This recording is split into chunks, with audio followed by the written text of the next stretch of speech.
Class TA Trevor here, but instead of telling you about trees, I'm going to tell you how to measure them. Measuring trees can be both fun and easy if you know what you're doing. So I'm here to make sure that that happens. We use a special piece of equipment called a diameter tape, or a D tape. On one side, there's just, straight centimeters. Oh, that's this side.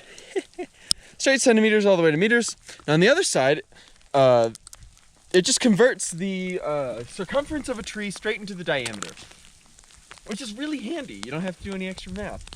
So to measure the diameter at breast height, we go to our breast height. And that's a standardized point actually in forest measurements.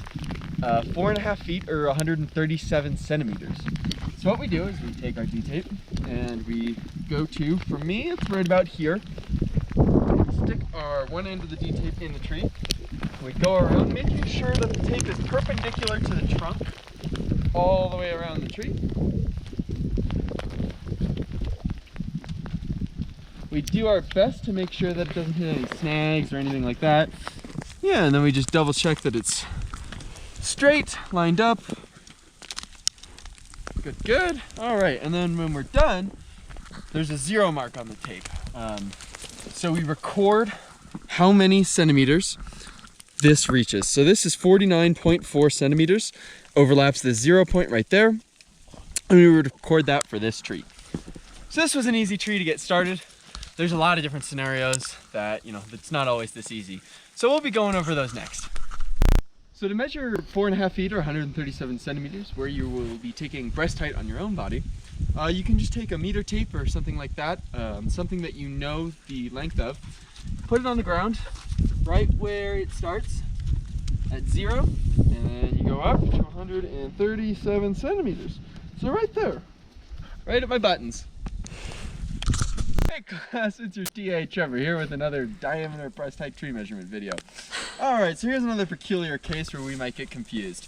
The tree splits in two below where we would measure the diameter.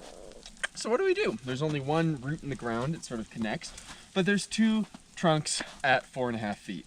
So in this case, what we would do is we would measure diameter at breast height on the uphill slope.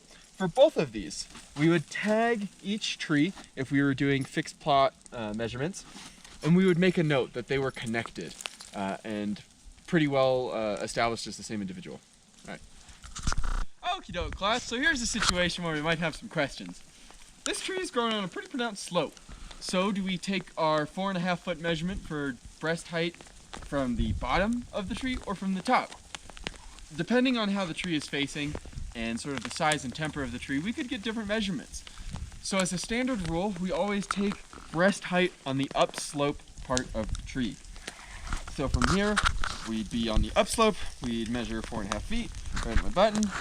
We'd avoid these big bowls and like cankers on the tree as best as we can. Make sure our tape is perpendicular, and we'd get our measurement, 11.1. Hey class, so here's another peculiar case that we might run into. What happens when the tree is not growing straight up and down? Do we measure it perpendicular from right here, from our breast, and then from the ground?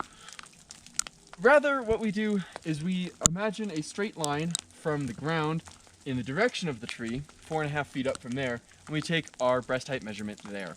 So I've already measured that out, it's right here. So from there, we would measure out our breast height diameters.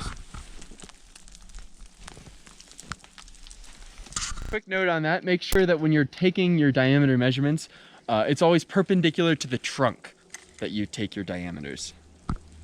Okie doke class, so those are just a couple of different instances where collecting the diameter at breast height might be a little odd. There are plenty more instances and peculiarities that you might run into out in the woods, but refer to the worksheet that has been posted on WYO courses for some other instances where diameter measurements might not be so straightforward. There are also other online resources and books that you might want to find.